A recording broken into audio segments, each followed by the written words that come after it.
चलो फिर शरीर स्थिर कर लो, नेत्र कोमलता से बंद। आद्य शक्ति माँ गायत्री का ध्यान करेंगे, गुरु सत्ता को नमन करेंगे। मन मस्तिष्क हमारे विचार जिस श्रेष्ठ कार्य को करने के लिए साथ बैठे हैं उसमें जुड़ सके और जो ऋषियों का ज्ञान उपलब्ध हो उसे जीवन में उतार के आचरण का अंग बना सकें, ऐसी प्रार्थना करते हुए सविता के दिव्य तेज को, गुरु की शक्ति को, उनके तप को धारण कीजिए। ओम भूर्भुवः स्वः तत्सवितुर्वरेण्यं भर्गो देवस्य धीमहि धियो यो नः प्रचोदयात्। ओम गुरुर्ब्रह्मा गुरुर्विष्णुः गुरुरेव महेश्वरः गुरु साक्षात् परब्रह्म तस्मै श्री गुरुवे नमः। अखण्डमण्डलाकारं व्याप्तं येन चराचरं तत्पदं दर्शितं येन तस्मै श्रीगुरुवे नमः। मातृवत् लालयित्री च पितृवत् मार्गदर्शिका नमोऽस्तु गुरुसत्ताय श्रद्धा प्रज्ञायुता च या। अज्ञानतिमिरान्धस्य ज्ञानाञ्जनशलाकया चक्षुरुन्मीलितं येन तस्मै श्रीगुरुवे नमः। ध्यानमूलं गुरुर्मूर्तिं पूजामूलं गुरुपदम् मंत्रमूलं गुरुर्वाक्यं मोक्षमूलं गुरुकृपा। यथा सूर्यस्य कान्तेस्तु श्रीरामे विद्यते ह्या सर्वशक्तिस्वरूपाय दिव्ये भगवते नमः। दिव्ये भगवते नमः। ओम विश्वानि देव सवितरदुरितानि परासुव यद्भद्रं तन्न आसुव। ओम शांति शांति शांति। प्रणाम सभी को, सहज अवस्था में आ जाइए। तो जिज्ञासा समाधान से शुरू करते हैं। हाँ अंकिता, कुछ कह रहे थे आप, बेटा। सर मुझे आत्मा और प्राण से रिलेटेड एक क्वेश्चन पूछना था। बता। सर जैसे कि आपने बोला था सबसे पहले जो हमारे शरीर में आत्मा आती है फिर उसके बाद प्राण आते हैं, या पहले प्राण आते हैं फिर आत्मा आती है? पहले आत्मा आएगी तभी प्राण आएगा। आत्मा अपना कार्य शुरू कर देती है। तो क्या होता है कि जो शुरुआत की प्रगति होती है ना माँ के गर्भ में, पहले 3 महीने, वो माँ के शरीर के प्राण से ही होती है। पहला प्राण तो माँ से उधार लेते हैं, उसी में जो प्राण है उसी से शरीर का विकास होने शुरू हो जाता है। ऐसा समझ कि जैसे मैंने एक जमीन का टुकड़ा खरीदा, एक प्लॉट खरीद लिया। अब प्लॉट का टुकड़ा खरीदा तो वहां पर अभी मकान नहीं बनाया, तो हम क्या करते हैं, एक बोर्ड लगा देते हैं, यह संपत्ति अंकिता दीक्षित से की है, इस पर कोई अपना अधिकार नहीं जमा सकता। ऐसे ही वो सोल क्या करती है, आत्मा जब कभी अपने पिता और माँ का चयन करती है, ये बहुत एक तरह से सोचा समझा प्रोसेस होता है। कोई भी कोइंसिडेंटली नहीं होता कि कहीं भी एक्सीडेंटली चली जाए। कर्मफल के सिद्धांत के आधार पर आत्मा ही चयन करती है। आत्मा चाहे कितना भी दुराचार किया हो पिछले जन्मों में हमने, इतनी समझदारी हमें सूक्ष्म शरीर में होती है कि उसे जब हम स्थूल शरीर को धारण करना होता है, फिजिकल फॉर्म में आना होता है, तो सोल की जर्नी में वो अपने पिता और माता का चयन बहुत सोच समझ के इसी आधार पर करती है, क्योंकि उसे वैसा ही वातावरण चाहिए होता है ना। तो वो किसी गरीब परिवार में जाएगी, किसी क्रिमिनल के फैमिली में जाएगी, किसी संत के परिवार में जाएगी, किसी धनाटे के परिवार में जाएगी, ये सब चीज़ें वो कर्मफल के आधार पर तय होती है। और उसके बाद वो पिता का चयन करती है, माँ का चयन करती है, लेकिन अभी उसने एकाधिकार जमा लिया है पर पूरी तरीके से वहाँ रहने नहीं गई। अब तूने उस जमीन के ऊपर सोचा कि भाई ये अंकिता दीक्षित की प्रॉपर्टी है, लेकिन अब इस पर बनाए भाई मकान अपन। और जब कॉन्ट्रैक्टर रख लिया, कॉन्ट्रैक्टर से कहा भैया अच्छा मकान बनाना, ये नक्शा है, ऐसा ऐसा चाहिए हमें, तो अब वो बनाने लगा। अब कॉन्ट्रैक्टर ने अच्छा काम नहीं किया, तूने कहा हमें नहीं रहना, सारा डिमोलिश करो फिर से बनाओ। और या फिर तूने कहा जब पूरी तरह से बन जाएगा तभी जाएंगे, ऐसी भी संभावना है कि जब पूरा हो जाएगा एकदम अच्छे से बन जाएगा तब गृह प्रवेश करेंगे। या तीसरी सिचुएशन ये हो सकती है कि मान ले तू अभी किराए के घर में रह रही हो, तेरे मकान मालिक बोले कि नहीं खाली करना है, तो तू क्या करेगी, वहां पे इतना बना लेगी कि तेरे रहने लायक हो जाए और बाकी वहां रहते हुए बनवाएगी। कई बार ऐसा भी होता है, हम घर में रह रहे हैं और साथ साथ बनवाते चले जा रहे हैं, और पूरा जब हो जाएगा तब लोगों को बुला के गृह प्रवेश सेरेमनी कर लेंगे। ऐसी कहानी है, एकदम सिंपल सीधी सीधी, कि आत्मा अपने माता पिता का चयन करके गर्भ में आती तो है, लेकिन गर्भ में पूर्ण रूपेण स्थापित नहीं होती। कॉन्ट्रैक्ट दे दिया अपनी माँ को कि भैया अच्छे से मकान बनाओ यानी शरीर बनाओ, तो माँ ही अपने प्राण से शरीर का विकास कर रही है। उस समय तक प्राण हलचल में नहीं आया। उस समय तक जैसे पहले 3 महीने तक आपको ध्यान होगा, पुराने समय में गर्भ काल को घोषित नहीं किया जाता था। जब फर्स्ट ट्राइमेस्टर हो जाता, अभी भी बहुत बार ऐसा होता है कि घर में बहू बेटी प्रेग्नेंट होती है तो नहीं बताते पहले 3-4 महीने तक, क्योंकि पूरी तरह गर्भ ठहर जाए। और जब फोर्थ मंथ स्टार्ट हो जाता है तभी गर्भ संस्कार, पुंसवन संस्कार किया जाता है। इसका नाम ही पुंसवन संस्कार है। पुंस यानी मनुष्य। या तो विषयान पुंसः संगस्तेषु उपजायते, 2/62 बताया था ना गीता जी का। तो वहां भगवान ने पुंस शब्द का प्रयोग किया है। और नपुंस ट्रांसजेंडर के लिए करते हैं नपुंसक, या कोई ऐसा व्यक्ति जो अपनी कायरता में चला जाए। हे अर्जुन, तुझमें ये कार्पण्य दोष कैसे आ गया, नपुंसक जैसी बातें कर रहा है, भगवान ने डांटा। तो उस समय नपुंसक कह दिया उसको। अरे तू मनुष्य है, मनुष्य से इस बात तो कर, कायरों जैसी बात करता है। तो कहने का मतलब ये है कि तीसरे महीने चौथे महीने में फिर इसलिए वो किया जाता है पुंसवन संस्कार, यानी अब आत्मा ने इस गर्भ में प्रवेश प्राप्त कर लिया है। इस आत्मा के स्वागत के लिए सबको बिठाया जाता है, गर्भवती महिला के बारे में बताया जाता है, समाज को घोषित किया जाता है कि देखो हमारे घर में एक बहू या बेटी जो है वो गर्भवती है। उसका पूरा संस्कार करते हैं, संस्कारित करके आत्मा का भी स्वागत हो जाता है। और लोगों को एक तरह से ओरिएंटेशन भी देते हैं कि जब आपके घर में कोई प्रेग्नेंट हो तो इस तरीके से इन इन चीज़ों का ध्यान रखा जाए। और बच्चे की फिजिकल ग्रोथ के लिए, इमोशनल ग्रोथ के लिए, मेंटल ग्रोथ के लिए, कॉग्निटिव सेंसेस अच्छे से डेवलप हो, ब्रेन का डेवलपमेंट अच्छा हो, बॉडी का डेवलपमेंट अच्छा हो, इसके लिए उन्हें औषधीय चीज़ों का सेवन कराया जाता है। सूक्ष्म रूप से सूंघाई जाती है, जैसे गिलोय हो गई, अपना वट वृक्ष हो गया, अर्जुन की छाल हो गई, इसका पूरा एक पेस्ट बना के गर्भवती महिला को सूंघाया जाता है। उस कर्मकांड का एक हिस्सा होता है। उसे मिठास के लिए एक चरु प्रदान की जाती है, तो खीर बनाई जाती है। जैसे शरद पूर्णिमा पे खीर का महत्व है, वैसे इस संस्कार में भी महत्व है। खीर इसलिए कि चावल और दूध मिलकर औषधीय हो जाते हैं आयुर्वेद की दृष्टि से। और उसको मंत्रों से अभिसिंचित किया जाता है, यज्ञ किया जाता है, संस्कार किया जाता है, फिर वो गर्भवती महिला को खिलाया जाता है। खिलाने के लिए घर की बड़ी बुजुर्ग महिलाएं हो गई, ननंद हो गई, और कोई देरानी जेठानी हो गई, माता जी हो गई। तो इस तरह से सब प्रेम का एक तरीके से आदान प्रदान किया जाता है। तो अब क्या हुआ, वो आत्मा वहां आके रहने लगी शरीर में। अब आत्मा अपने प्राण से इसको विकसित कर रही है। माँ का प्राण तो मिल ही रहा था, अपना प्राण भी इस्तेमाल कर रही है। कभी कभी ऐसा होता है कि जब विकास का क्रम ठीक नहीं होता तो आत्मा इस पूरी जर्नी को गर्भकाल में विड्रॉ कर लेती है, तो गर्भपात हो जाता है। स्टिल बॉर्न बच्चे होते हैं, बिना चेतना के, बिना प्राण के, है ना। पहले ही अंदर ही बच्चे का प्राण खत्म हो जाता है, उसे स्टिल बॉर्न कहते हैं इंग्लिश। या फिर किसी दुर्घटना से या किसी और कारण से मिस कैरेज हो जाना। पहले 3 महीने तक होने में इसलिए उसको दुविधाजनक नहीं माना जाता, क्योंकि वो चेतना पूरी तरीके से माँ से ही ले रहा था। अपनी चेतना पूरी तरह से विकसित हुई नहीं थी और आई नहीं थी शरीर में। तो पहले 3 महीने में अगर मिसकैरेज होता है तो फिर भी ठीक है, कोई दिक्कत नहीं मानी जाती, आध्यात्मिक दृष्टि से कह रहा हूँ। हाँ, मिसकैरेज अलग बात है, और अबॉर्शन तो बिल्कुल ही क्रिमिनल बात हो गई एक दृष्टि से, पाप पुण्य की बात। मतलब समाज में उसे क्राइम माने ना माने, लेकिन अबॉर्शन ठीक नहीं है। उसमें कर्म और ज़्यादा बढ़ जाता है बहुत।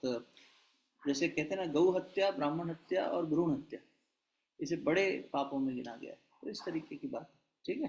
चलो खैर, ये तो दूसरा विषय निकल आया।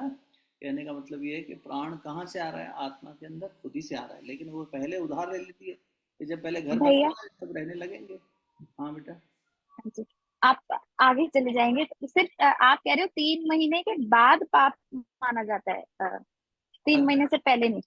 नहीं नहीं, जब देख, हम्म, अगर मेरे गर्भ में बच्चा है और मैंने उसे 3 महीने के अंदर अबॉर्ट कर दिया, फर्स्ट मंथ में, सेकंड मंथ में, थर्ड मंथ में, तो अबॉर्ट करने का मतलब तो किसी भी क्षण, किसी भी दिन, किसी भी सप्ताह में, किसी भी महीने में अबॉर्ट करना इन 9 महीने के अंदर से पाप है। क्यों पाप है? कि हमने एक जीवन के विकास की संभावना को रोक दिया, है ना।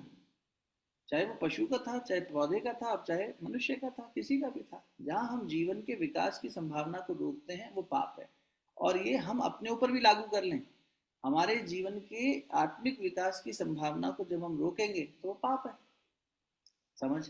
अगर मैं इस जीवन को जो इतना मुश्किल से मिला, इतना अच्छा शानदार जीवन मिला, उसे इसी बात पे रोते बिता दूं, हाय मेरा पति ऐसा, हाय मेरे बच्चे ऐसे, हाय मेरी पत्नी ऐसी, या इसमें लगा दूं कि मुझे तो बस ये जीवन मिला है, खाओ पियो मस्ती करो, पार्टी करो, खूब भोग करो, खूब मतलब एनर्जी को वेस्ट करो खाने में, सोने में, सेक्स में, इसमें उसमें, तो क्या होगा? हमने जीवन के आत्मिक विकास की संभावना, जो सोल कॉन्शियसनेस थी, उसको डेवलप करने की बजाय इंद्रियों में लगा दिया, भोग में लगा दिया। अब ये सब तो जड़ था, जड़ के विकास में लगा रहे हैं, तो कौन सी बड़ी बात कर रहे हैं? तो इसीलिए आत्मा से जो जितना दूर गया वो उतना ही ज्यादा परेशानी में जाएगा, उतना ही तनावग्रस्त होगा, उतना ही उसे पाप की श्रेणी। पाप पुण्य कैसे तय होगा? समाज थोड़ी तय करेगा। किसी समाज में कुछ पाप है, किसी समाज में नहीं है। तो फिर समाज कैसे तय करेगा कि मैंने जो किया वो पाप है या पुण्य है, यानी सत्कर्म है या दुष्कर्म है? ये, और मान लो किसी ने देखा ही नहीं, सिर्फ तुम जानते हो तुमने क्या किया, मैं जानता हूँ मैंने क्या किया, तो फिर कौन तय करेगा?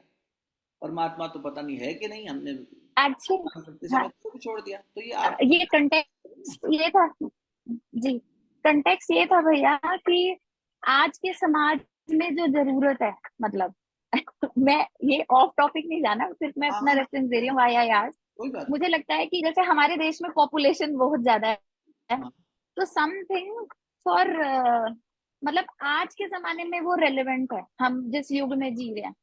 तो मतलब वो तो एक चीज मतलब होनी चाहिए, मतलब आप उसके बाद बच्चे को जीवन अच्छा भी नहीं दे सकते, मतलब कंट्री पे रिसोर्सेज पे बोझ है, मतलब ऐसे just a thought, not that मैं निकल के ये करती हूँ, बट फॉर एनिमल्स और फॉर ह्यूमन बीइंग्स जब आप आगे कुछ अच्छा दे नहीं सकते तो एक जान को नहीं लाना चाहिए। तो मतलब इनिशियल टाइम में मतलब शुड बी टर्मिनेटेड, ताकि जितना जीवन आप लाए हो उसको जस्टिस कर सको।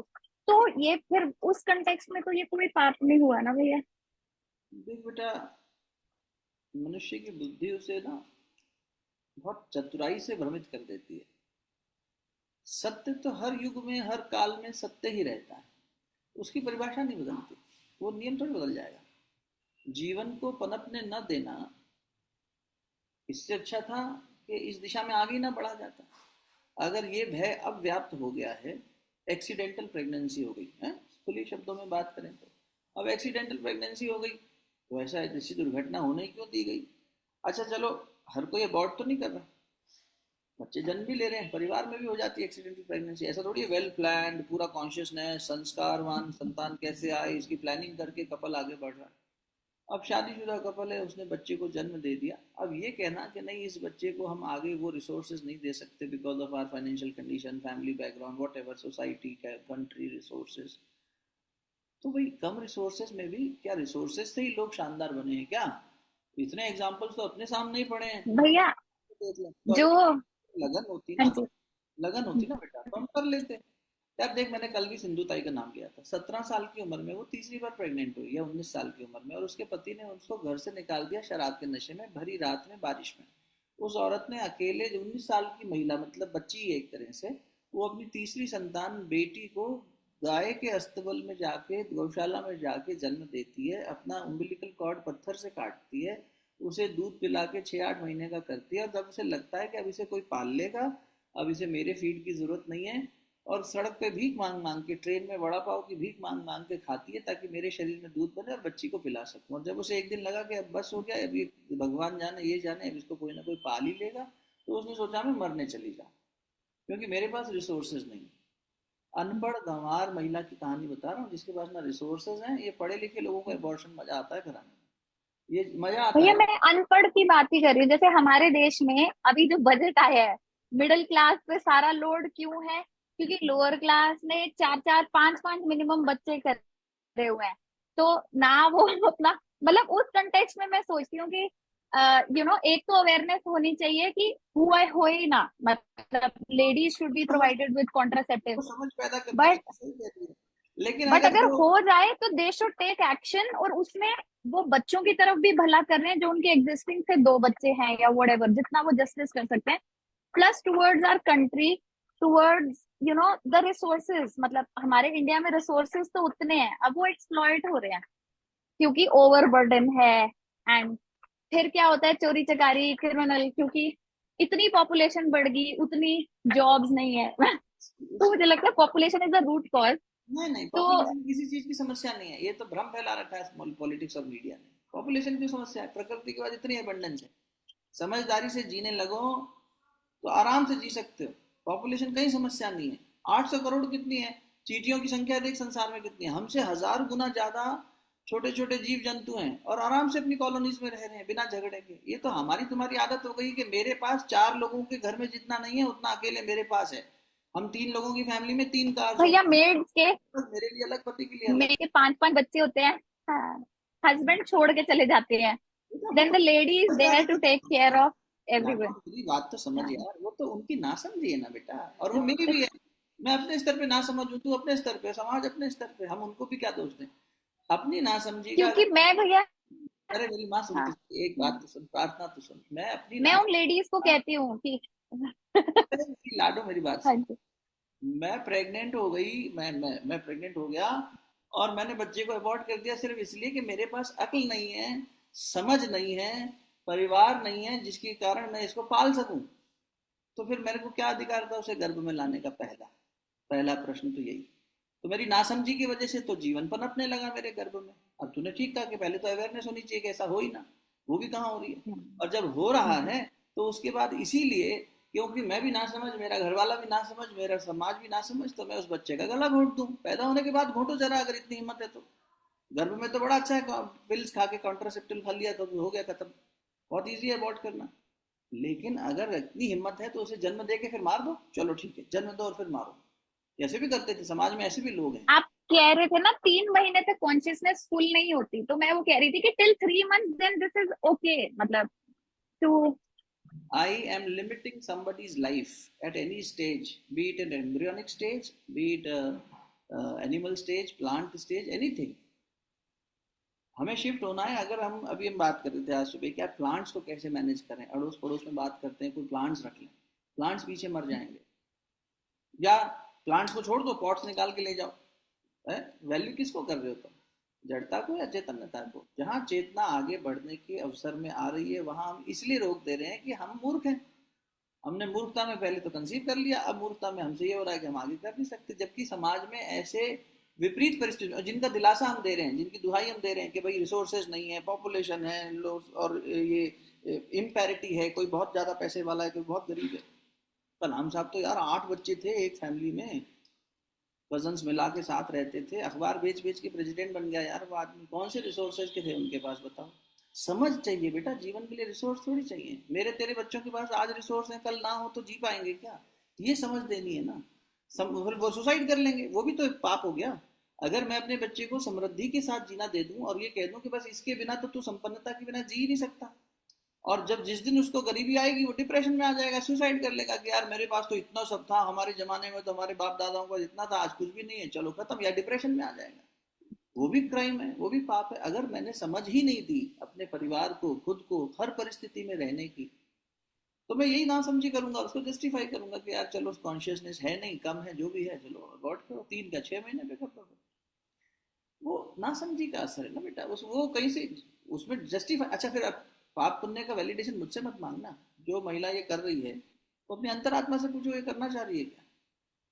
वो मजबूरी में कर रही है, वो कह रही है नहीं मैं तो नहीं करना चाह रही, लेकिन मेरे को डर लगता है ये समाज से, मेरे को डर लगता है रिसोर्सेज नहीं होंगे, मेरा बच्चा गरीबी में शोषित होगा, उसका एक्सप्लॉइटेशन हो जाएगा। अरे तो फिर सोचना चाहिए था ना पहले। और फिर ये देखो, अगर गर्भ में आ भी गई है संतान, तो तुम इतनी शक्ति लाओ ना अपने अंदर, कुछ हो जाए मैं अपने बच्चे को जन्म, सेक्स वर्कर्स कर लेती हैं, नहीं यार हमारा बच्चा हम पैदा करेंगे, मन में आने की बात होती है बस। नहीं तो आए दिन अबॉर्शन ही करती है बेचारी। ये कहीं से जस्टिफाइड नहीं है। सोशली जस्टिफाइड हो सकता है, डेमोग्राफिकली हो सकता है, इंटेलेक्चुअली हो सकता है, इमोशनली भी हो सकता है, स्पिरिचुअली जस्टिफाइड नहीं हो पाता मेरी समझ जितनी है उसके आधार पर। तो इट इज अ कार्मिक account which I am creating. पाप पुण्य मतलब कोई भगवान बैठ के नहीं वर्डिक्ट पास कर रहा, ये मैंने एक बीज बोया है कि मैंने किसी के जीवन का हनन कर दिया, उसको स्टॉप लगा दिया, चाहे कितना भी जस्टिफाइड रीजन था, वो सही नहीं हुआ, कल उसका फल मुझे भोगना ही पड़ेगा। अगले जन्म में होगा क्या, एक संतान जन्म लेगी, जल्दी मर जाएगी, फिर बाप बन के, माँ बन के मैं छाती पीटूंगा, अरे मेरी बच्ची मर गई, हाय मेरा बच्चा मर गया, मेरे साथ भगवान ऐसा क्यों हुआ? अब भगवान तो बताएगा नहीं, पीछे ले जाके देख तूने 4 बार अबॉर्शन किया था पिछले जन्म में, अब इस जन्म में तेरी एक संतान तेरे को छोड़ के चली गई, उसने कहा पहले तुमने मुझे दुत्कार दिया था, अब मैं तुम्हारे जीवन में आ गया, मैं भी तुम्हें दुत्कार देती हूँ, तुमने मुझे इतने कष्ट से वेदना से बिताया, अब तुम्हें भी भोगना पड़ेगा। बता, बात तो बराबर है, करना तो पड़ेगा, जो वो है ऐसो काटना ही पड़ेगा। तब क्या होगा? अब हम उतनी दूर का तो देख नहीं पा रहे, हम ये देख रहे हैं कि रिसोर्सेज नहीं है, चलो भैया तालमेल बिठा लो, अभी कॉन्शियसनेस कम है, 3 महीने के अंदर हमने सुना है किसी लेक्चर में कि अबॉर्ट करा जा सकता है, चलो अबॉर्ट करा लो। किसी भी मापदंड से स्वीकार नहीं हो पाता बेटा वो। न्याय व्यवस्था जो चल रही है सृष्टि की, उसमें उसका न्याय फिर अलग लेवल पे जब होता है तो मनुष्य मतलब परेशान हो जाता है। तब दिक्कत में आ जाता है। काहे को इस सब में फंसना, फिर पहले से समझ। भैया, भैया, हाँ माता। भैया मुझे ये पूछना था, जब आत्मा बॉडी छोड़ देती है और ऊपर ऐसा कुछ एनलाइटमेंट मिलता है, आप बोल रहे थे ना उसने फादर मदर घर चूज करता है, तो उस आत्मा को इतनी बुद्धि मिल जाती है कि उसने अपने नेगेटिव कार्मिक अकाउंट के हिसाब से कि किसके साथ स्क्वायर करना है, उस घर में तो चला जाए, पर उसके नेगेटिव ट्रेट्स तो काफी सारे रह जाते हैं। फिर भले ही वो गर्भ में रहे और कोई और डिविनिटी से करे कुछ पीसफुल पावरफुल, वो भी ठीक है, बट व्यक्ति के फिर वो नेगेटिव ट्रेट्स और बुद्धि नहीं आती क्या, जब इतनी समझदारी आ जाए कि किसके साथ नेगेटिव कर्मास है, कहाँ जाने का है, कौन से घर में।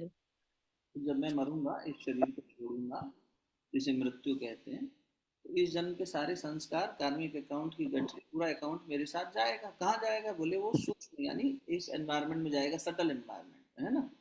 वो सटल एनवायरनमेंट में भी फ्रीक्वेंसीज हैं, लेयर्स हैं। तो एक लेयर पे पहुंचने के बाद में ये होगा कि जैसे किसी गाड़ी को, तुमने वो देखी है फार्मूला वन रेसिंग, तो उसमें क्या होता है, वो लैप कंप्लीट करते हैं तो उसके बाद आके वो यार्ड पे रुकते हैं, फटाफट फटाफट उसमें वापस व्हील्स टाइट कर देते हैं, फ्यूल अप कर देते हैं, फिर वो चल पड़ते हैं। ऐसे ही हमारा एक रेस्टिंग टाइम मिलता है। तो रेस्टिंग टाइम में क्या होता है, सोल को पूरा रेस्ट दिया जाता है, कंप्लीट स्लीप, और सारी मेमोरी हटा दी जाती है। हमारे दिमाग से अगर सब हटा दिया जाए तो हमें कितनी अच्छी नींद आएगी। कोई चिंता नहीं, कोई फिक्र नहीं, ना पास्ट का थॉट, ना फ्यूचर का थॉट, ना, बिल्कुल बिल्कुल एकदम जैसे आप डीप स्लीप में चले गए, चाहे तो एनेस्थेटिक स्लीप कह लो उसको। वैसे रेस्टिंग मोड दिया जाता है सोल। उस रेस्ट मोड में जब वो वापस वहाँ से जगती है और ये तय किया जाता है कि अगली यात्रा क्या होगी, नेक्स्ट हमें क्या आगे जर्नी बढ़ानी है, और ये तक डिसीजन सोल लेती है कि मान ले मेरे पास 100 कार्मिक अकाउंट थे पिछले जन्म के, अच्छे बुरे मिला के, और मुझे उन सब के लेसन लर्न करने हैं। आना ही क्यों है, क्योंकि इस संस्कार से हम बंधे हुए हैं, तो हमें शरीर में आना पड़ रहा है, ये कंपल्शन हो गया, वरना कौन आना चाहेगा 9 महीने तक थैले के अंदर बंद रहने के लिए गर्भ में। राम जी से पूछा वशिष्ठ जी ने, बोले मनुष्य जन्म देखो कितना दुखमय है। माँ के घर अभी हमें 9 दिन के लिए कोई बांध दे, 9 घंटे के लिए बांध दे मलमूत्र की थैली में, कमरे में मलमूत्र डाल दो, बदबू हो जाए, और हमें 9 घंटे क्या 9 मिनट नहीं बैठना, लेकिन 9 महीने हमें ऐसी यातना से गुजरना पड़ता है। पुनरपि जननम पुनरपि मरणम, पुनरपि जननी जठरे शयनम, शंकराचार्य जी गा रहे हैं। ये संसारे खलु दुस्तारे, कृपया पाही पाही मुरारे, भज गोविंदम भज गोविंदम, गोविंदम भज मूड मते, हे मूड मती, कम से कम अब तो दिमाग लगा और भगवान का नाम जप क्यों। बोले ये मृत्यु से मुक्त हो जा, ये जन्म मरण की मृत्यु की साइकिल से, लाइफ बर्थ से मुक्त हो जा। क्यों मुक्ति होने की बात कर रही है, इतना अच्छा मनुष्य जन्म है, हम तो इतने बढ़िया फैमिली में रह रहे हैं, सब कुछ अच्छा है, क्यों सब लोग कह रहे हैं इससे फ्री हो जाओ, लिबरेट हो जाओ। क्योंकि ये बहुत कष्टकारी है, और यहाँ आने पर कर्म में बंध जाएंगे, माया लपेट लेगी, इसलिए आना नहीं चाहते जल्दी से। पर हमें आना पड़ रहा है क्योंकि हमारे कार्मिक अकाउंट है। तो जब उन कार्मिक अकाउंट को, उन लेसन को लर्न करने आना कंपल्शन है, तो फिर ये भी समझ दी जाती है, वहाँ पर बाकायदा ओरिएंटेशन दिया जाता है कि भैया आपको इन 100 अकाउंट्स में से, 100 कार्मिक अकाउंट में से कितने क्लियर करने हैं, कितनी कैपेसिटी है। बोले हम तो 40 ही कर पाएंगे क्लियर भाई, इस जन्म में हम 40 ही कर पाएंगे, 60 आप रिजर्व रख लो। सारे कर्म फल नहीं भोग रहे हम इस जन्म में, कुछ इस जन्म में भोगेंगे, कुछ अगले में भोगेंगे, हमने ही डिसाइड किया हमारी स्ट्रेंथ के बेसिस पे। तो मैंने तय किया 100 में से भैया मैं 60 भोगूंगा या 40 भोगूंगा, 60 नहीं भोगूंगा। अब 40 भोगने के लिए मैं इस धरती पर आया, अपने माँ बाप के गर्भ में पैदा हुआ, वापस यहाँ आ गया, यात्रा में आगे बढ़ा। अब क्या हुआ, वो मैं तो भूल ही गया मैं आया क्यों था। माया ने जिमी माया जी वहीं लिपटानी, बताया था ना आपको परसों, तो तुलसीदास जी ने कहा जिसको माया ने लपेट लिया, जैसे ही गर्भ से बाहर आए तो क्या हुआ, सब भूल गए। और सब भूलने के बाद में वो 40 का हमने 100 और बना लिया। वो 40 भी खत्म नहीं किया, 60 और बना लिए, 100, 60 वहां छोड़ के आए थे, टोटल 160 हो गए। मरने लगे तो -160 हो गया। पहले था 100 का लॉस, अब हो गया 160 का लॉस। क्यों, क्योंकि समझदारी से जिया नहीं। और यही अगर थोड़ा समझदारी से जीते, समता में जीते, तो कर्म कुछ भी करते लेकिन उसका इंटेंट अच्छा होता। कर्म कुछ भी करते इसलिए कह रहा हूँ क्योंकि अर्जुन ने देखने को तो युद्ध किया, लेकिन इंटेंट अच्छा था, तो उस युद्ध का पाप नहीं लगा उसको, किसी को मारने का भी पाप नहीं लगा। तो कहने का मतलब ये है, इस चीज को समझना और इसके आधार पर जीना। जब समझोगे और जीना शुरू करोगे तो कर्म उतरने लग जाएंगे, खत्म होने लग जाएंगे, चाहे अच्छे कर्म थे चाहे बुरे कर्म थे, जब जीवन में आएंगे, जैसे कल तेरे से ही बात हो रही थी, जब वो कर्म आएंगे तो आपका प्राण तत्व जीवन शक्ति आपको संभाले रखेगी और everything will start getting nullified. तो आप लिबरेट होते चले जाओगे। फिर हो सकता है कि मैंने सारे मान लो ऐसा भी हो जाता है कि सारे मैंने कार्मिक साइकिल्स अपनी पूरी कर ली 8-10 जन्म में, ठीक है। अब मेरे बच्चे बहुत थोड़े से कर्म, तो मैंने भगवान से प्रार्थना करी भैया ये थोड़े से करने के लिए धरती पे जाऊंगा तो फिर और होने की भी संभावना है, भ्रमित हो जाऊं, क्या फायदा। तो भगवान कहते हैं हाँ बात तो ठीक है, वो करुणा निधान है, वो ग्रेस देता है। वो कहता है तू एक काम कर, तू राशि के घर का कुत्ता बन जा। राशि कुत्तों को बहुत प्यार करती है, सच में करती है। वो इतना प्यार देगी तेरे को, तेरा कर्म भी नहीं बनेगा, तू उसकी वफादारी में सेवा करना। अच्छा तू एक काम कर, तू अंकिता के खेत का बैल बन जा, उसका बैल जोत देना, खेत जोत देना, और वो तेरे को खाना पानी खिलाएगी, खूब हष्ट पुष्ट रखेगी, कभी कभी छड़ी मार देगी, तेरे कर्म भी खत्म हो जाएंगे और नए कर्म नहीं बनेंगे। तो खुशबू के घर पे सांप बन के चला जाना, उसके घर की रक्षा करना, सांप से चोरों से रक्षा करना, सांप बन के चूहे खा जाना, ये करना वो करना। ऐसे करके बहुत बार जो पशु योनि है उसमें भी ऐसी सोल्स आ जाती हैं जो वैसे तो, क्योंकि हर पशु पे ये अप्लाई नहीं हो रहा, वैसे तो क्रोनोलॉजिकल ऑर्डर में चलेंगे तो पशु क्या है, वो अपने पिछली कॉन्शियसनेस से अपलिफ्ट होकर पशु बना है, प्लांट ऑर्डर से एनिमल ऑर्डर में आया है, पहले रेप्टाइल बनेगा, फिर मैमल बनेगा, है ना, एक्वेटिक बनेगा, वो सब बनता हुआ सारी योनियों से गुजरता हुआ आएगा। लेकिन कभी कभी मनुष्य शरीर में रहने वाली आत्मा भी जब थोड़े से कार्मिक अकाउंट रह जाते हैं तो वो किसी घर घर का सेवक बन के, गधा बन के बोझा ढोलेगा, बैल बन के खेत जोत देगा, सांप बन के रक्षा कर देगा, है ना, इस तरह से सेवा कर लेगा, कुत्ता बन के प्यार पाले, प्रेम भी पालेगा और सेवा भी कर देगा, उसका कर्म उतर जाएगा। तो आपने देखा होगा सड़क का कुत्ता गाली खा रहा है, पत्थर खा रहा है, और गाड़ी में घूम रहा है घर का कुत्ता एसी में, तो कोई कहे कुत्ते की किस्मत बड़ी अच्छी है, बोले हाँ अच्छी है, इसने कर्म अच्छे किए थे पुराने जन्म में। कोई मनुष्य रहा होगा वो एसी में घूम रहा है आराम से, सब पैम्पर कर रहे हैं उसको, उसकी हेयर स्टाइल बनवा रहे हैं, उसको रिबन पहना रहे हैं, चश्मा पहना रहे हैं, उसकी डॉग शो में ले जा रहे हैं, चल रहा है उनका अपना तमाशा। ठीक है। तो ये बहुत गहन है बेटा कर्म की गति ना, इसलिए शास्त्रों में वाक्य आता है गहना कर्मणो गति, कर्म की गति अति सूक्ष्म है, अति गहन है, नहीं पता चलता कौन से जन्म का कर्म कब निकल के आ रहा है। इसको समझाने के लिए संत जन कहते हैं कि जैसे एक गाय के तबेले में बहुत सारी गौ माता हो और बछड़े छोड़ दिए जाएं दूध पीने के लिए, तो बछड़ा तुरंत अपनी माँ के पास चला जाता है, इतनी सारी गायों में से भी पहचान लेता है कि मेरी गाय कौन सी है। इसी प्रकार इतने जन्मों में तुमने जो कर्म किए, वो कर्म का फल अगर इस जन्म में, मान ले 100 जन्म पहले का फल अब आना है, इतना पुराना कर्म है कि उसका बीज पकते पकते अब पका, तो ढूंढते हुए आ जाएगा। तुम अंकुर मेहता बन के कहीं भी छुपे रहो, वो आके तुम्हें पकड़ लेगा, सामने खड़ा हो जाएगा, ये तुमने बोया था अब तुम इसको काटो। पता। भैया, अपने धर्म में ये भी लिखा है ना, एक तो पाप तो ठीक है, अपन लाइक लॉ ऑफ इग्नोरेंस हुआ, lack of ignorance, lack of knowledge, तरह तरीके से तो वो हुआ।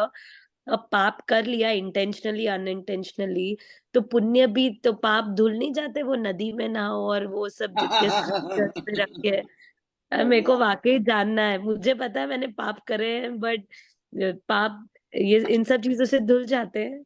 नदी में जाने से। अरे जहाँ जहाँ मानते हैं, वो रामेश्वरम के वो इतने हाँ कुंड हाँ, हो, ये या तो गंगा नदी नहाए, या ये सब चीजें क्या करे। जाता है, डुबकी लगा ले पाप दूर हो जाएंगे, कुछ नहीं होता। क्या होगा बताना, मैं इससे तो मैं फिर वही पूछ रही हूँ। लाइसेंस मिल जाएगा कि खुद पाप करो, जाके गंगा जी में डुबकी लगा लो, गया सर जी। एक बुद्ध की स्टोरी भी ऐसी है कि कंकड़ पत्थर भर देते हैं और वो कहते हैं कि इसको मारो नीचे नहीं जाता ऊपर उठ जाता है, ऐसा कुछ स्टोरी मैंने सुनी है, लेकिन होता नहीं है ऐसा। कुछ नहीं होता बेटा, ये तो भ्रांति है। हाँ, वो बुद्ध से कहते हैं कि आप कुछ ऐसा कर दीजिए कि मेरे पिता तर जाएं, तो उनके एक में घी भरते हैं, एक में कंकड़ पत्थर भरते हैं, तो उसको मनुष्य मारते हैं, की, वो देखो डूब मनुष्य जाता की है। हमारी आपकी नासमझी का लाभ उठाते हुए संसार हमें ठग रहा है, हम बेवकूफ बने जा रहे हैं। सीधा सा मापदंड है बेटा, ना मुझसे पूछने की जरूरत है ना किसी और से। जिस कार्य को करते हुए तुम्हारी अंतरात्मा कहे शाबाश, वो है पुण्य और वही है सत्य। और जिस कार्य को करते हुए तुम्हारा अंदर वाला, भीतर वाला तुम्हें खुद ही कचोट दे कि ये तुमने गलत किया, बुद्धि तो तरह तरह से तर्क दे देगी, मन तो तरह तरह से तर्क दे देगा, इसकी आवाजें तो बहुत, ये तो बहुत अच्छी वकील है, बहस कर लेगा मन, और तुम्हें तर्क इतना अच्छा देगा। जैसे अभी था ना तर्क राशि का, कह रहे यार बुद्धि तो ये कह रही है कि अच्छा ही है, मार दो यार पेट में, क्या जरूरत है, बाहर आने के बाद बेचारा दो ठोकरे खाएगा। क्यों ठोकरे खाएगा, उसको समझ दो, अकल दो, शिक्षा देने की आवश्यकता नहीं है, शिक्षा तो अपने आप पालेगा। अनपढ़ व्यक्ति भी शानदार आदमी काम कर रहा है, देखो देश देश चला रहा है, अनपढ़ है, देख तो 5वीं फेल। हमारे गुरुजी 5वीं के बाद स्कूल नहीं गए, गए ही नहीं, हकलाते थे गुरुजी बोलते समय, ठाकुर रामकृष्ण परमहंस हकलाते थे, दुनिया हिला दी एक विवेकानंद पैदा करके। रिसोर्सेज कौन से थे इनके पास? कोई रिसोर्स नहीं थे। लेकिन इनके माँ बाप ने सोच लिया होता, हाय हमारा तो गरीबी है, इससे तो अच्छा बेटे पेट में ही मार दे लल्ला को, मार दो, खत्म काम। तो बुद्धि तो बेटा हर चीज का तर्क दे देगी। तुम्हारी सर अंतर गॉट इट। खुशबू से परे जाके, उसके मन से परे जाके, उसकी आत्मा के स्तर पे कुछ कह रही है वो। और दुनिया की हर व्यक्ति की आत्मा एक ही बात कहेगी, अलग अलग कहेगी नहीं। मजेदार बात ये है, हर एक की आत्मा एक ही बात कहती है, अलग अलग थोड़ी कहती है। मन अलग अलग बातें कहता है, बुद्धि अलग अलग तर्क देती है, इसलिए इतना ज्यादा डाइवर्सिटी है। वरना यूनिटी किस बात की है? इसी बात की है। यूनिटी इन डाइवर्सिटी यही है कि आपके अंदर की आत्मा, मेरे अंदर की आत्मा, एक पेड़ के अंदर की आत्मा, के अंदर की आत्मा, सब एक ही बात चाहती है। वो परमात्मा का अंश है। तो बेसिक लेवल पे, फंडामेंटल लेवल पर तो सब जगह खुशहाली चाहते हैं, संपन्नता ही चाहते हैं, सुख ही चाहते हैं। लेकिन जीना नहीं आ रहा है, इसलिए दरिद्रता में जी रहे हैं, झगड़ा करके जी रहे हैं, एक दूसरे को मार के जी रहे हैं, अपने आप को डोमिनेट करके जी रहे हैं कि मैं अच्छा तुम बुरे, मैं तुम्हें डोमिनेट करूंगा। इस तरह से जी रहे हैं। अपने सुख की परिभाषा गलत बना ली। मेरी सुख की परिभाषा ये है कि मैं खुशबू को जब तंग करता हूँ तब मुझे बहुत मजा आता है। ये मेरी सुख की परिभाषा है। तो मैं खुशबू को तंग करता हूँ, खुशबू का सुख मुझसे देखा नहीं जाता, और जब खुशबू दुखी होती है तो मैं और सुखी होता हूँ। वाह, देखा, ये है मेरा डोमिनेशन। तो ये मेरी बेवकूफ़ी को अगर जीने का एक आधार संसार बना लेता है, और सारे ऐसे ही जीने लगते हैं, तो हमें क्या लगता है? ऐसा ही है जी संसार में, तो ऐसे ही होना चाहिए, सब ऐसे ही तो जीते हैं। लेकिन ये सही थोड़ी है। Not that always the majority is right. समाज अपने हिसाब से जी रहा है और आपको भी वैसा ही जीने देना चाहता है, क्योंकि अगर आप अलग हटेंगे तो समाज को दिक्कत होगी, आपके घर वालों को दिक्कत होगी, आपके बच्चों को दिक्कत होगी। क्या मम्मी सुबह उठ के दीपक जलाने बैठ जाती है, और जो हमारे साथ सोया करो, तो क्यों उठ जाती हो सुबह जल्दी? पूछेगा बच्चा प्रश्न, उसे समझाना पड़ेगा, बेटा इससे आत्मा का पोषण मिलता है, तू भी करके देख। बैठ जाएगी समझ उसमें। हमने वो किया नहीं, आचरण में भी नहीं लाए। तो बच्चे को चाहते तो हैं अच्छा बन जाए, हमने अच्छाई उतनी ओढ़ी नहीं, अभी तक करी नहीं जीवन में। तो इसलिए बेटा गैप आते चले जाते हैं। उन गैप्स को जब कोई क्वेश्चन करता है और हमारे पास आंसर नहीं होते, तो वो और दूर भाग जाता है इन सब चीज़ों से। और जीवन से जो जितना दूर हो जाएगा ना, वो उतना, जितनी मनोविकार आपने कल और परसों में लिखे थे, समझे थे, डिस्कस किए थे, उन सब का मूल कारण एक ही है। अगर आप जाओगे तो स्वयं से जो जितना दूर आ गया है, वो उतना ही परेशान है। शायद अंकिता नहीं कहा था कि वो आंख बंद करने में भी झटपटाहट होती है, आदमी स्वयं से भागता है। विपश्यना की बात जब ये कर रही थी कि लोग भाग जाते हैं छोड़ छोड़ के, सही कह रही है, क्योंकि व्यक्ति खुद से बहुत डरता है, खुद से भाग जाता है। अब अपने आप को संभाला ही नहीं, हमने समझा ही नहीं। समझना जरूरी है ना, उस नासमझी में दिक्कत होगी। तो पहले तो मैं राशि से पूछ लूँ, उसको तसल्ली हुई कि नहीं प्रश्न के उत्तर से? और कुछ भी तू भी बता दे, तूने जो बात छेड़ी थी वो कहीं पहुंची कि नहीं? भैया तसल्ली हुई, लेकिन थोड़ी लंबी चर्चा है, कभी अकेले में करूंगी, क्योंकि मैं ऐसे खाली बोलना नहीं चाहती। मैं एनिमल्स के लिए, आपको पता है, मतलब, तो मैं कर रही हूँ, और मेरी सोल उसको अ, गवाही देती है। ह्यूमंस के लिए नहीं कर रही हूँ मैं, बट मतलब अगर भगवान ने चाहा तो मुझे ये एक्चुअली बहुत सालों से मन है कि जो सेक्स वर्कर्स और ये सब होते हैं, वहां जाके उनमें ये अवेयरनेस हाँ, लाई जाए, क्योंकि लेडी के ऊपर बोझ आ जाता है भैया। सही कह रही। आ, जो रियलिटी है वो यही है। तो हाँ, जैसे एक आधी डॉक्टर से मेरी बात हुई थी, बट मेरे वो चीज स्टार्ट नहीं हुई है कि वो लोग पूना में एमजी रोड के उधर जो एरिया है जाके करते हैं। तो मेरी सोल गवाही देती है भैया। बट वो मैं आप समझी, I will meditate over it, कि वो मेरे अंदर सिंक इन हो कि हाँ, जीवन को हक है, वो मैं आपकी बात समझी। जब आ, किसी के भी जीने पर का, एनिमल्स के लिए भी मैं। मेरे पास जब मैंने जीवन दिया नहीं, जीवन देने वाला कोई और है, मैंने तो गर्भ में स्थान दिया। तो जब जीवन देने का अधिकार मेरे पास नहीं था, तो जीवन लेने का अधिकार भी मेरे पास नहीं हो सकता। और जो भी जीवन ले रहा है, वो जीवन देने वाले से छोटा ही है। जीवन देने वाला बड़ा, जीवन लेने वाला राक्षस पर है। आपने ना, जी आपने अभी अर्जुन का ही एग्जाम्पल दिया कि उसने मारा, बट वो जो पर्पस था, तो उसको उसका भी पाप नहीं लगा। पर वो एक्चुअली ये पर्पस मेरे उसने माइंड में पैदा भी नहीं आया था, किया। फिर आपने वही।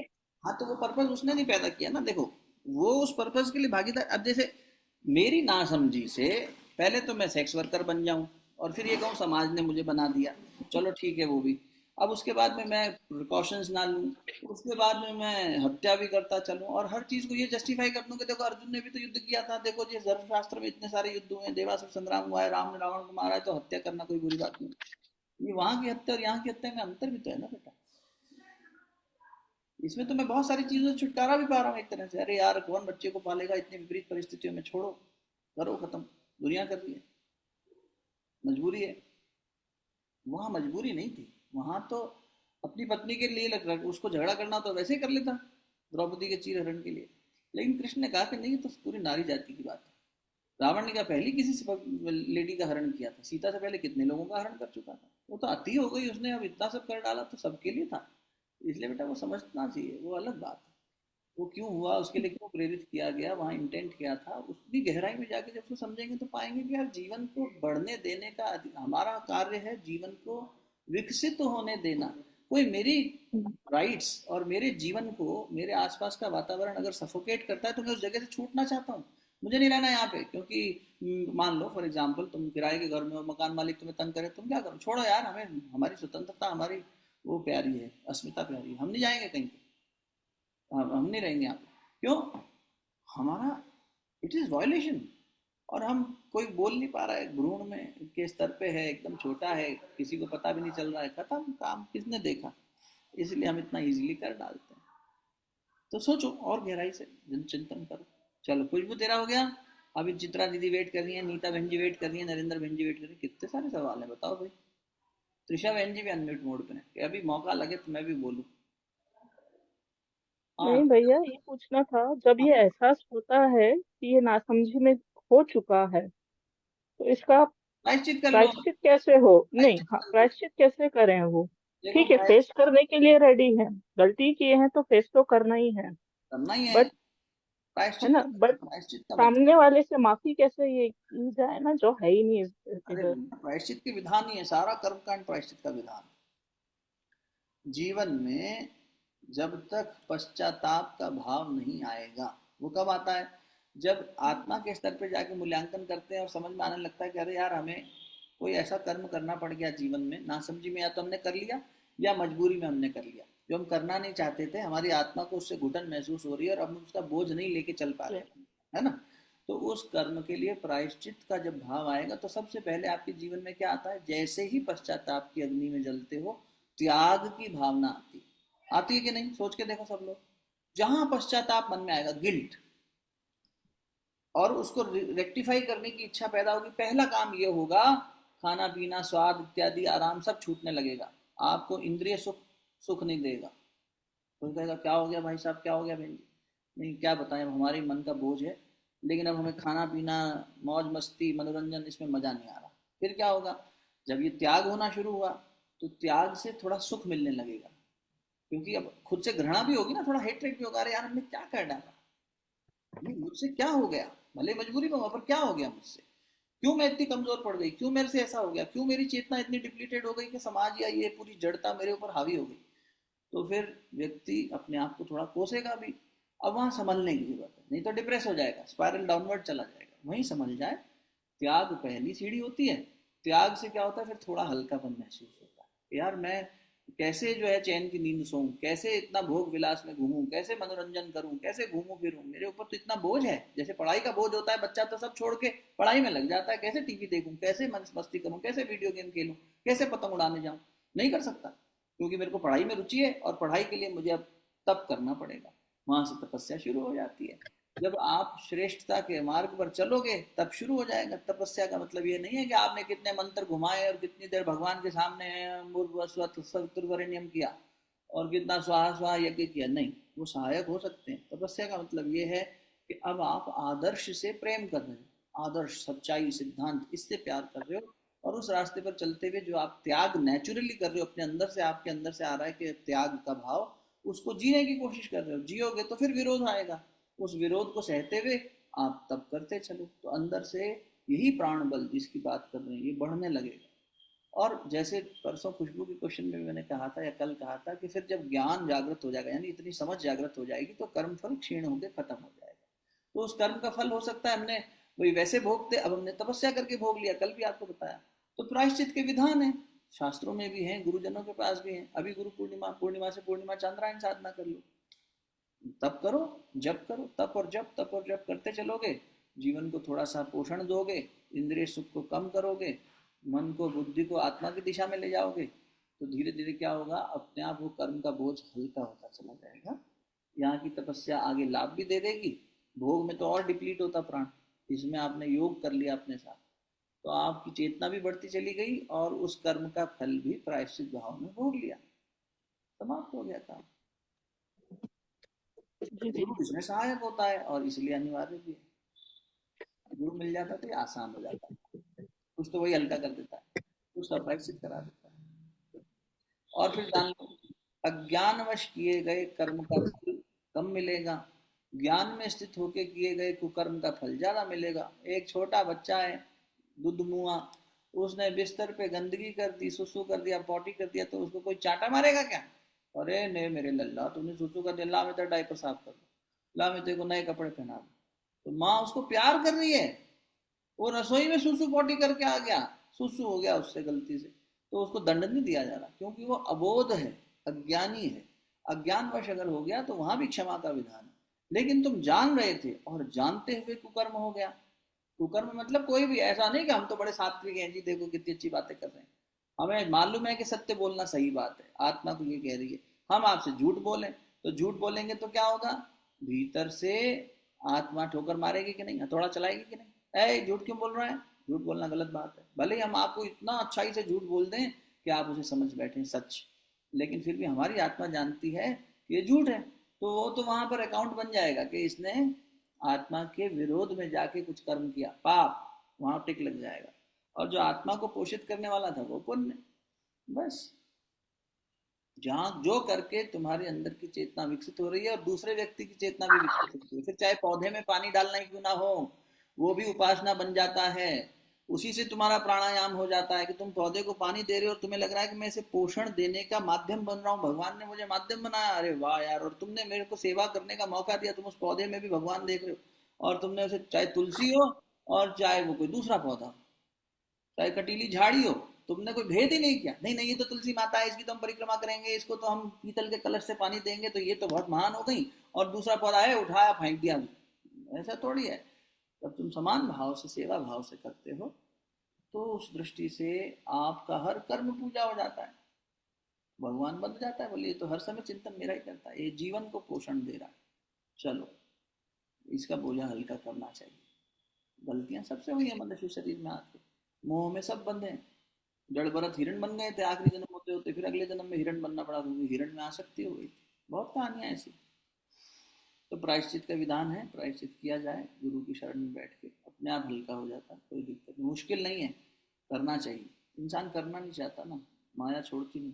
नीता बहन जी बताओ क्या कह रही है, फिर नरेंद्र बहन जी की बात सुनो।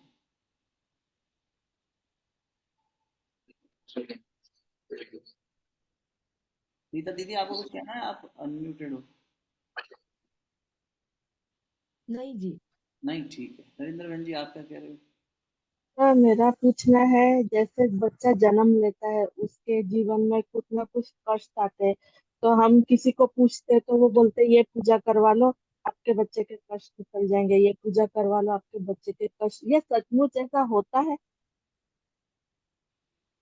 पता नहीं दीदी, मतलब पता नहीं इसलिए कह रहा हूँ क्योंकि पता नहीं क्या आंसर दूं इस बात का। देखो क्या है कि अभी कहने का इंजेक्शन मतलब दिलवा रहे भाई, मेरे भी पेशेंट चल रहे हैं। वो कष्ट किसी का दूर करना या फिर छोड़ के जाओ क्या? हाँ चित्रा जी। सिर्फ इंजेक्शन है, पता नहीं सर से बात की मैंने, इंजेक्शन। मैंने म्यूट कर दिया, दीदी अनम्यूट हो गए थे गलती से। देखो क्या है कि किसी का भी कष्ट दूर करना तो अच्छा कार्य है, क्यों? कोई अबोध बालक छोटा है, उस पर कष्ट है, उसके कर्म फल के नाते। हमें उसके माता पिता या शुभ चिंतक या परिवारजन होने का सौभाग्य प्राप्त हुआ है, वो हमारे जीवन में आया है, तो हम उसकी सेवा करते हुए इस बात का भी तो ख्याल रखेंगे ना कि भाई इस बच्चे के कष्ट वगैरह कम हो और इसको सहायक वातावरण मिले। ऐसा भाव आता है माता पिता के मन में, बड़े भाई बहनों के मन में, तो उस दृष्टि से वो चाहते हैं कि इसके कष्ट कम हो जाए और ये आगे की यात्रा, अपनी जीवन यात्रा अच्छे से कर सके। अब उसमें दोनों काम करने चाहिए, एक तो ये कि उसके कष्ट कम होने के लिए जो भी पुरुषार्थ कर सकते हैं वो, पर उससे ज़्यादा उसके कष्ट कम होने के बजाय उसका प्राण बल बढ़ा दो ना। भाई आप उसे हीलिंग कह देते हैं अंग्रेजी में, मतलब तो यही है कि उसके अंदर की शक्ति बढ़ा दो। खुशबू के प्रश्न के उत्तर में मैंने परसों या कल यही कहा था कि बच्चे को स्कूल में जाके टीचर को ये कहें कि इसका एग्ज़ाम आसान लेना, इस पे कोई कष्ट ना आए एग्ज़ाम के नाम पे, ये कहना ठीक है या ये कहना ठीक है कि इसको पढ़ाना अच्छे से और फिर इसकी परीक्षा भी अच्छे से लेना। अगर अच्छे से पढ़ाया होगा, यानी शक्ति, उसकी क्षमता विकसित कर दी, कैपेसिटी बिल्ड कर दी, तो उस बच्चे की या उस व्यक्ति की कैपेसिटी बिल्ड करने के बहुत सारे तरीके हैं। उसकी कैपेसिटी बिल्ड करके अब जब उसको वो कष्ट देखना पड़ रहा है तो उसको कष्ट कष्ट नहीं लग रहा, क्योंकि उसकी कैपेसिटी बढ़ गई ना, उसकी स्ट्रेंथ बढ़ गई। तो जो सिचुएशन उसको परेशान कर रही थी अब नहीं कर पा रही। प्रयास तो ये करना चाहिए, पर हम लोगों को आसान तरीके चाहिए होते हैं। तो ये पंडित लोग भी ऐसा कर देते हैं कि देखो जी, आप हमें दे दो पैसा, हम आपके बच्चे का काल सर्प दोष हटा देंगे, या ये ऐसी घड़ी में पैदा हुआ है, फलाना ये है, ये मांगलिक है, इसकी बकरी से शादी करा दो, इसकी पेड़ से शादी करा दो, गधे से शादी करा दो, फिर इसकी शादी कराएंगे इंसान से। अरे क्या तमाशा है, ये सब तमाशे हैं। गुरुजी ने लिखा भी है, क्या एक पूरी दुनिया में उत्तर भारत की बच्चियों पे ही मंगल भारी है? दक्षिण भारत में तो मानते ही नहीं मांगलिक वगैरह। ये तक कहा है गुरुजी ने। ये मंगल ग्रह जो कि एक जड़ पदार्थ है, एक पत्थर का गोला है, वो ग्रह सारी दुनिया की लड़कियों को छोड़ के उत्तर भारत की कुछ लड़कियों पे इतना भारी पड़ गया कि उन बेचारी की शादी नहीं हो रही, उनके माँ बाप परेशान हो रहे हैं, और उनकी मांगलिक होने के नाते पूरे जीवन भर सोचते रहते हाय हमारी लड़की मांगलिक है, और दुनिया डराती रहती है, और मूर्खों के बीच में हम भी मूर्ख बने रहते हैं, डरे रहते हैं, हमारे डर का लोग फायदा उठाते हैं, फिर ऊट पटांग हरकतें होती हैं, और इसी से कुछ हो जाता है तो कहते हैं देखा मांगलिक थी इसलिए हो गया। अरे उसका कर्म उसका था, इसका कर्म इसका है, कहाँ से मांगलिक एक दूसरे को दोष दे रहा? कोई नहीं। ज्योतिष गलत है ऐसा नहीं कह रहे। ज्योतिष शब्द का अर्थ था जो ज्योति का ईश हो, जो ज्योति को अनुशासन में रख सके, यानी इसी प्राण तत्व से आत्म तत्व को जागृत करता हो, उस विज्ञान को ज्योतिष कहते थे। अभी हम अंगूठी और पत्थर और यहीं तक सीमित रह गए, पूजा पाठ तक। आपका खाना खाया हुआ हम कहें हम खा लेते हैं दीदी और सेहत आपकी बन जाएगी, ऐसा हो सकता है क्या? नहीं हो सकता। आपको सेहत बनानी है, आपको ही खाना पड़ेगा, आपको ही पचाना पड़ेगा, आपको ही व्यायाम करना पड़ेगा। हम कहें आपकी जगह प्राणायाम हम कर लेते हैं, प्राण आपका बढ़ जाएगा, नहीं होगा। तो ऐसे ही हम क्या कर रहे हैं, वो कह रहे हैं पैसे हमें दे दो महामृत्युंजय का जब हम कर देंगे, पूजा हम करा देंगे, दोष आपका दूर हो जाएगा। ऐसे कैसे हो जाएगा? कर्म मैंने किया, दोष मेरा हुआ, तो भोगना भी मुझे पड़ेगा। और अगर उसे नहीं भोगना और उसे मतलब प्रायश्चित से काटना है तो भी मुझे पुरुषार्थ करना पड़ेगा। मैं आउटसोर्स थोड़ी कर सकता हूँ। आउटसोर्स तो वो चीज़ की जाती है जो नॉन वैल्यू एडिंग हो, ये तो वैल्यू एडिंग है। मैं आउटसोर्स कर रहा हूँ अपनी पूजा को भी, मजाक बना रखा है हमने। तो कष्ट दूर करने की भावना होना अच्छी बात है, ये पुण्य की बात है कि हाँ भाई हम किसी को कष्ट में नहीं देख पा रहे, और वो हमारी संतान है तो हम और ज़्यादा नहीं देख पा रहे कि अरे यार ये कष्ट में। लेकिन उसके लिए ये सोचना कि अरे यार इसका कष्ट जो है कोई पंडित जी दूर कर देंगे, कोई जादू टोना दूर कर देगा, नहीं। हाँ, विधि हैं, वैज्ञानिक विधियाँ हैं, अध्यात्म में भी वैज्ञानिक विधियाँ हैं जिसके माध्यम से हम उसको थोड़ी राहत दे सकते हैं, वो देनी चाहिए। जैसे आपको मैंने ये सेशन शुरू हुए थे उसी में बताया था एग्जाम्पल कि बच्चा रोते हुए आया और माँ ने कहा अरे चोट लग गई, ला मैं फूंक मार दूँ, और उसने अपने प्रेम भरे भाव से एक फूंक मारी और बच्चे को आराम भी आने लगा। होता भी है, बच्चा रोते रोते छाती से चिपट गया तो हमारा प्राण और बच्चे का प्राण एक दूसरे पे ओवरलैप किए तो एक दूसरे के प्राण से उसको राहत मिली। बच्चा छोड़ो, बड़े लोग आजकल तो कैसी कैसी रिसर्चेस बना दी हैं, वो कह रहे हैं दिन में जो है 6 बार पति पत्नी एक दूसरे को हक करें, और एक हक 20 सेकंड का हो, और 20 सेकंड में आपके शरीर में डोपामिन, ऑक्सीटोसिन, सेरोटोनिन ऐसे हार्मोन सिक्रीट होंगे कि आपका स्ट्रेस कम हो जाएगा और आपका दाम्पत्य जीवन सुखी हो जाएगा।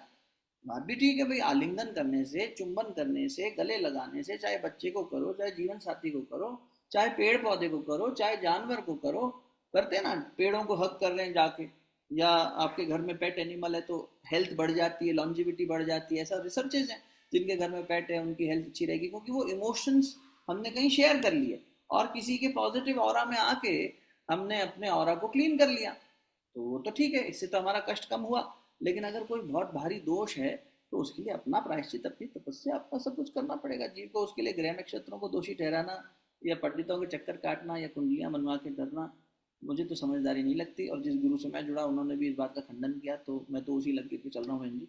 मेरी मान्यता तो ये है, और अब तक मुझे इससे सहायता कोई नुकसान हुआ नहीं। हमारी और हमारी पत्नी के 12 गुण मिलते थे, सिर्फ 12 गुण। सबने कह दिया नाड़ी दोष है, संतान नहीं होगी, 12 गुण है, मरेगी नहीं, जीवन नहीं चलेगा। 18 साल तो हो गए शादी को, आराम से चल रहे हैं, है ना। तो कोई दिक्कत, आपसी समझ की बात है। ऐसा नहीं कि हमारे बीच में उतार चढ़ाव नहीं आए होंगे, लेकिन उसे आदमी अपने कर्म फल के नतीजे को खुद देखे और समझे, अपनी समझ को विकसित करते जाते हैं तो चीजें आसान हो जाती हैं। और मृत्यु तो आनी है, हम डर किससे रहे हैं? उसी डर का फायदा उठाया जा रहा है। जब शरीर को मरना ही है तो फिर ये क्या डरना कि भाई ये कष्ट से मर जाएगा, उससे हो जाएगा। ये मोह ही तो है जो हमें परेशान कर रहा है। राग ही तो है ना। अपने शरीर से भी नहीं मुक्त होना चाहते और किसी दूसरे को भी मरते नहीं देखना चाहते। मैं नहीं कह रहा मृत्यु अच्छी चीज है, रोज होना चाहिए, लेकिन सब सत्य वही है। दिख रहा है कि हम उसकी तरफ जा रहे हैं, उसकी तैयारी करो और शानदार जियो ना, खुल के जियो। आज रात अगर मर जाए, कल का दिन नहीं पता, तो शानदार होके सोएंगे और मजे से मरेंगे, ऐसा होना चाहिए कॉन्फिडेंस। ये क्या हुआ कि डर डर के जिए, गुलाम बन के जिए, कभी मंगल ग्रह से डर रहे हैं, कभी पड़ोसी से डर रहे हैं, कभी अपने परीक्षा के फल से डर रहे हैं, कभी अपने कर्मों से डर रहे हैं। सिर्फ डरो तो इससे डरो कि हम जो कर रहे हैं, जो बोल रहे हैं, वो ठीक है कि नहीं, उस पर नजर रखो, बस हो जाएगा। इतनी समझ है मेरी तो दीदी, इससे ज्यादा अपने को कुछ पता नहीं। करके देखो, जो लाभ मिले अच्छा है। अपने अपने प्रयोग करो, मैं जो कह थैंक यू रहा हूँ सर। उसे मानिए मत। अब फिर मैं कहूंगा वो मान लोगे तो कल कोई और कहेगा, उसे मानने को मजबूर हो जाओगे। अपनी चेतना की, अपनी समझ के आधार पर वैलिडेट करके देखो। Validation should come from with in rather than coming from different people ना। वैलिडेशन क्या है? गुरु भी वैलिड एक सीमा तक करता है, उसके बाद कहता है खुद देख करके, खुद वैलिडेट कर। गुरु को भी करने जाओ तो देख के करो, ठोक बजा के देखो सही भी आदमी है कि नहीं, नहीं तो परेशान हो जाओगे। नहीं कि ये जा रहे हैं उसके पास, पता लगे वो भी नकटा गुरु, ये भी नकटे चेले, हम भी नकटे हो गए, सबकी नाक कटी हुई है और सब एक दूसरे को सही कह रहे हैं, ऐसा थोड़ी है। सस्ते में मत छूटना, महंगी चीज खरीदो, बाजार में अच्छी चीज खरीदो। गुरु तो बहुत महंगा सौदा है, अच्छे से करो, सोच बचा के करो। अपने अंतरात्मा कह देगी, जिस दिन आपका गुरु आपके जीवन में आएगा या आप उसके सामने होगे, आपकी अंतरात्मा बता देगी, मन मन सब शांत हो जाएंगे, बुद्धि सोच नहीं पाएगी, और आपको जैसे लव एट फर्स्ट साइट होता है ना, वैसे हो जाएगा कि ये मेरा जन्मों का मीत मेरे से मिल गया, खत्म हो जाएगी बात उसी समय। यही होता है। इसीलिए ये मैं अपनी बात नहीं कह रहा, रमन महर्षि कहते थे हमें कैसे पता लगे हमारा गुरु जो सामने बैठा है वो हमारा गुरु है कि नहीं? बोले वो तुम्हारी आत्मा बता देगी, अगर नहीं होगा तो तुम्हें कुछ नहीं आएगा उसके प्रति, तुम चल दोगे आगे। और नहीं तो वो आकर्षण इतना तेज होगा कि बस बिना किसी शब्द के उसकी तस्वीर देख के तुम उसके मुरीद हो जाओगे, गुलाम हो जाओ। गुरु जी आज से हमारा जीवन आपका, हम गुलाम आपके, बताओ क्या करना। खत्म हो जाएगी बात, फिर आप आराम से जीना, शानदार जीना।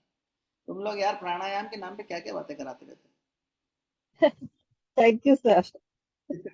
नहीं नहीं, अच्छा है, बढ़िया है। अच्छा है कि जीवन को समझने की इच्छा सब में है। नहीं तो ये होता है भैया सांस कहाँ से ले कहाँ से छोड़े, इतना बता तो कोर्स खत्म, सर्टिफिकेट तो घर जाए। ऐसी जल्दबाजी में तो लोग नहीं है, ये देख के अच्छा लगता सर भैया जीवन कई के लोगों के लिए माइंड में, है। हैं? कई लोगों के माइंड में ये सब क्वेश्चन आते ही नहीं है। मतलब तेरे मेरे मन में भी जैसे नहीं आते थे, हम भी जब पापी थे ना, अभी भी पापी हैं। कई लोगों को छोड़, अपना मूल्यांकन कर। हम भी ऐसे ही पड़े थे गंदी नाली में, हमारे जीवन एग्जैक्टली में कृपा तो हुई थी, तो आज हम और तुम थोड़ा हाँ सा हाँ चिंतन हाँ कर पा रहे हाँ, हैं। तो यस, हमारा ऐसे उनको भी भगवान मिलेगा, भगवान तो सबका है, उनके जीवन में भी चमक आएगी। और हम माध्यम बन जाए तो हमारे जीवन की सार्थकता हो जाए। तो जिनके जीवन में समझ नहीं है, वहां जाके तूने जैसे भी कहा कि अवेयरनेस करनी चाहिए, बिल्कुल करनी चाहिए। अपनी समझ को, मैंने पहले दिन भी कहा था, अपनी समझ को बढ़ाओ, जिनके पास ज्यादा समझ है उनके पास बैठो, यही सत्संग है। और जिनके पास कम समझ है उनकी मदद करो। मैत्री, करुणा, मुदिता, उपेक्षा, ये सारे योगाचार्य बैठे हैं, इनको पता है। क्यों साइमा दीदी? मैत्री, करुणा, मुदिता, उपेक्षा पतंजलि ने कहा है, मैंने थोड़ी कहा है। क्या कह रहे हैं? मित्रता उससे करो जो सुखी रहना जानता हो। मैत्री, करुणा यानी दया उस पर करो। बी कंपैशनेट टू दोस्त, जिनको नहीं पता, जैसे तू कह रही है विराशि के यार ये कुछ लोग तो सोच ही नहीं पाते ये सब, ठीक है, लेकिन उनके ऊपर दया भाव रखनी है, उनके प्रति घृणा भाव, उपेक्षा भाव कुछ नहीं रखना। नहीं यार, ये भी हम भी इनके जैसे थे कल। मैं ये कह रही थी कि हमने प्राणायाम के लिए आपके साथ ये कोर्स ज्वाइन करा, बट ये सत्संग हुआ, ये इसके लिए आई एम ग्रेटफुल। मतलब ये कहीं हाँ, भगवान की कृपा थी कि सोच के प्राणायाम आए, बट ये एनलाइटमेंट हुई। For this I felt grateful की ये फॉर बैठे बाबा बैठे बैठे तो आगे बैठे हैं, ठीक है ना, इन लोग से बात कर। अपन तो पता ही नहीं होता क्या, मैं सच में मुझको नहीं मालूम होता आज के सेशन में क्या बात करने वाला हूँ। ये तो जो प्रश्न आते हैं तुम लोग के, उससे हो जाता है। तो तुम्हारी, मैं I am grateful to you guys, ये बातें हो रही हैं, आप लोग इसमें इच्छुक हैं, सुनने में बैठे रहते हो डेढ़ डेढ़ घंटा। घर वाले कहते हैं 1 घंटे की क्लास थी, 2 घंटे बैठ गए, खाना नहीं दिया अभी तक। वो साइमा दीदी हंस रही है देखो। तो ये पहले ही बना के रख दिया, गर्म करके खा लेना। हमें मालूम है अब 2 घंटे बैठना पड़ेगा, 1.5 घंटे पता ही नहीं कब खत्म होगा, है ना। काम काज सब छोड़ के बैठे हो तो तुम लोग बहुत अच्छा काम कर रहे हो, ग्रेटफुल तो मुझे होना चाहिए। हाँ जी। भैया मैत्री किससे, आप एक बार फिर से बताइए, मैत्री किससे करना चाहिए? ये तो मैं मुक्का मार दूंगी उसके। मैत्री करनी चाहिए उससे जो तुझे बहुत परेशान करे। किससे करेगी दोस्ती? खुद ही सोच। मैत्री मैं उस तो उनसे करूंगी कि जिनके पास बैठ के मुझे भी अच्छा लगे, सुख का अनुभव हो। तो चोर को दूसरे चोर के पास बैठ के अच्छा लगता है तो वो मैत्री ठीक है क्या? चोर चोर मोसरे भाई। एक आतंकवादी को दूसरे आतंकवादी बम बनाना सिखा रहा है, बड़ा मजा आ रहा है, सुख मिल रहा है, चलो कल बम फोड़ेंगे। ये थोड़ी मैत्री हुई। मैत्री हुई जो तुम्हारी चेतना को बढ़ाए, ऐसे व्यक्ति, ऐसे ग्रंथ, ऐसे गुरु के साथ बैठना। चेतना, मूल में चेतना है, कॉन्शियसनेस, जो तुम्हारे आत्मबल को बढ़ा दे, तुम्हारी समझ को बढ़ा दे, तुम्हारी बुद्धि के कंफ्यूजन को दूर कर दे। मैत्री ऐसे से करो। करुणा किस पे करो? बोले अरे जो नहीं समझ पा रहा था, जैसे तुम 5th क्लास में पढ़ रहे थे तो तुम 7th क्लास के भैया से, दीदी से दोस्ती कर ली तो वो तुम्हें पहले से पढ़ाने लग गए, और तुमने 3rd क्लास के छोटे बच्चे को पढ़ाना शुरू कर दिया, उसके प्रति करुणा भाव रखा, तो तुम्हारा अभ्यास भी होता चला गया, तुमने किसी का भला भी कर दिया, और तुम ऋण से भी मुक्त होते चले गए। नहीं तो तुमने इधर से लिया था तो कहीं दोगे ना। अंग्रेजी में हॉलीवुड में एक मूवी आई थी बड़ी अच्छी, उसका नाम था पे इट फॉरवर्ड। हेलन हंट उसमें हीरोइन थी। अभी उसमें सलमान खान ने कॉपी कर ली और जय हो मूवी बना दी। तुम्हारे लिए कोई अच्छा काम करे तो तुम 3 लोगों के लिए अच्छा काम करो। याद है जय हो करके मूवी आई थी, उसकी ओरिजिनल मूवी वहां थी। पे इट फॉरवर्ड, तुम्हारे साथ किसने अच्छा किया तुम आगे करो। अगर तुम्हें ये बात अच्छी लग रही है तो तुम सोचने लगो अरे, या मैं सोचने लगूं अरे मैंने रोशनी का भला किया, अब रोशनी मेरा भला करेगी तो ही ठीक है, तो मूर्ख हूं मैं। मेरा भला करने कोई और बैठा है। It's a circle, that energy will come to you in a cyclic form. आप नेकी करके भूल जाओ, आपकी नेकी के लिए कोई और तैयार हो रहा है, वो करेगा ना नेकी आप पे। समझ रहे हो? तो इस तरीके से एक चेन रिएक्शन हो जाएगी। तो मैत्री किससे करी? जो आपकी चेतना को बढ़ाता है। और करुणा किस पे करी? जिसकी चेतना कम थी, डिप्लीटेड थी एनर्जी, उसको आपने बढ़ा दिया, उसके प्राण को खड़ा कर दिया। अच्छा, शानदार। जान खुद को भ्रमित करके बैठा, चल मैं तेरे साथ हूँ, और ये उसको लगा रोशनी दीदी ने कह दिया अब तो मेरे अंदर जान आ गई, हो जाएगा काम। बस। फिर मैत्री, करुणा, मुदिता। मुदिता मतलब क्या होता है?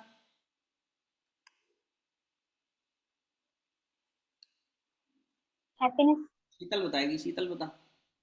बोले कैमरा ऑन करके गलती कर दी मैंने आज, तो भैया ने पकड़ लिया। बता मुदिता क्या होती है? मुदित होना किसे कहते हैं?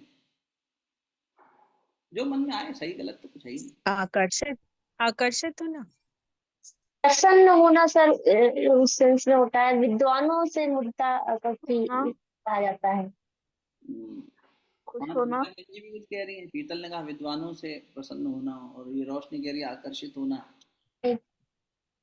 खुश होना। प्रेम। विद्वान मुदिता, जो श्रेष्ठ जीवन जी रहे हैं उनके प्रति श्रद्धा का भाव मुदिता कहलाता है। श्रद्धा का भाव है ये। तुम्हें कलाम साहब के प्रति श्रद्धा आ रही है मन में क्योंकि उन्होंने ऐसा जीवन जिया, तो तुम्हें उनके प्रति क्या भाव आया? मुदिता। उस इमोशन का नाम है मुदिता, कि ये व्यक्ति ऐसा सरलता से, सिंप्लिसिटी से जिया, सादगी में जिया। ओहो, इस सादगी का अभ्यास हम भी करना चाहेंगे। एक पुस्तक का नाम लिखो, पढ़ना। कलाम साहब की पुस्तक है माई जर्नी, भाई APJ Abdul Kalam, penguin publication. 400-450 रुपए की आ जाएगी, अमेजोन से खरीदना। इंग्लिश में है, बहुत सरल इंग्लिश में है, तो वो राष्ट्रपति थे तब की है, और उनकी जीवन यात्रा है उसमें। पढ़ना उसको, आपको उसमें पेरेंटिंग के सूत्र मिलेंगे, जीवन के सूत्र मिलेंगे, चेतना को बढ़ाएगी वो पुस्तक। ऐसे ग्रंथ पढ़ने चाहिए। आपके घर में मंदिर हो, इबादत का कोना हो, भले ही ना हो, गुरु जी कहते थे कोई दिक्कत नहीं है मूर्ति घर में नहीं है तो, लेकिन किताबें होनी चाहिए, और वो भी किसकी? बायोग्राफीज होनी चाहिए, श्रेष्ठ महापुरुषों की जीवनी होनी चाहिए। उसको पढ़ के हमें अभ्यास करने का अवसर मिलेगा, जानेंगे कि लोगों ने कितनी मुश्किलों में इतना शानदार जीवन जिया है। अरे मीरा जैसा जीवन तो नहीं है हमारा। मीरा के तो घर वाले मारने पे उतारे थे। प्रहलाद तो 5 साल का था, उसके बाप उसके पीछे पड़ गया, हिरण्यकश्यप। हमारे माँ बाप ने तो कभी हम पे इतना अत्याचार नहीं किया। हमारा जीवन तो बड़ा शानदार है। हम रोते रहते हैं हमारे